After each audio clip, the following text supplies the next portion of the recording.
சாருக்கு ஜல்லிக்கட்டுல வந்து ரொம்ப ஆர்வம் இருக்கு அப்படின்னு நீங்க எல்லாருக்குமே தெரியும். ஜல்லிக்கட்டு காளைகள் எல்லாமே நீங்க வளர்க்குறீங்க. ஒவ்வொரு தடவையும் ஜல்லிக்கட்டுல உங்களோட காளைகள் ஜெயிக்கவும் செஞ்சிடும். அதையும் நாங்க பார்க்க தான் செய்யறோம். அப்படி இருக்கப்ப சாருக்கு ஜல்லிக்கட்டு வீரரா களத்துல இறங்கணும் அப்படின்னு எப்பவாவது யோசிச்சிருக்கீங்களா?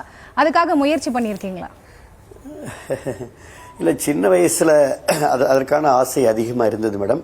அதுக்கப்புறம் ஒரு காலகட்டத்தில் நம்ம படிப்பு, அப்புறம் ஆஸ் அ மருத்துவக் கல்லூரி அப்படின்றதுனால அதுக்கப்புறம் இப்போ வந்து ஜல்லிக்கட்டு காளைகள் வளர்க்குறதுல ரொம்ப அதிக ஆர்வம். அதுவும் நம்ம பாரம்பரியமான அது நம்மளுடைய நிகழ்வு தான், பயணம் தான் அது.